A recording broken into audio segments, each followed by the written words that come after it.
Les Jazz au village viennent de l'initiative du nom même de l'association qui s'appelle Festival de la Vallée de la Drôme. Et de manière à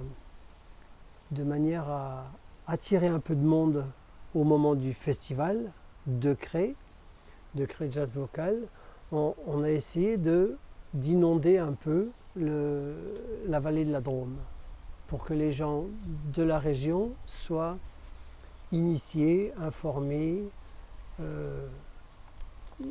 puissent avoir un intérêt à venir au festival de jazz.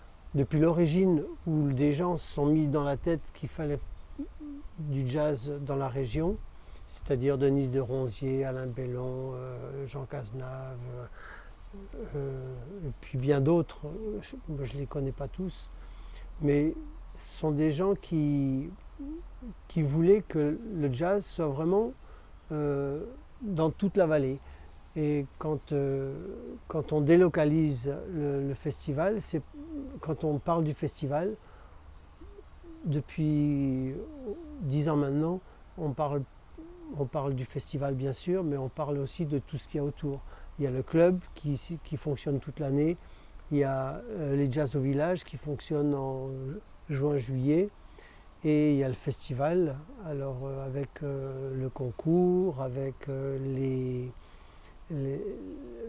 conférences, avec les stages de voix, tout ça forme un ensemble qui nous permet d'asseoir une culture jazzistique dans la vallée de la Drôme.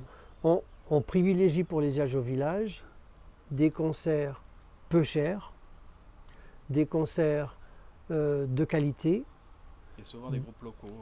Et des concerts de groupes régionaux, locaux. On va dire. Voilà. La région s'étend de Lyon à Montpellier.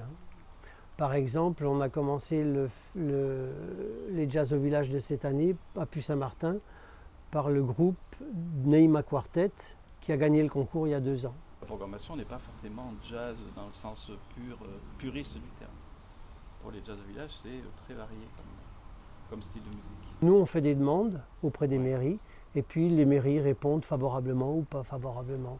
On leur demande de s'associer à une association qui peut en profiter au niveau, qui peut faire une buvette par exemple, qui peut faire des assiettes prêtes pour un déjeuner avant le concert, comme on le fait pendant les clubs d'ailleurs à la Tartine, à Cré.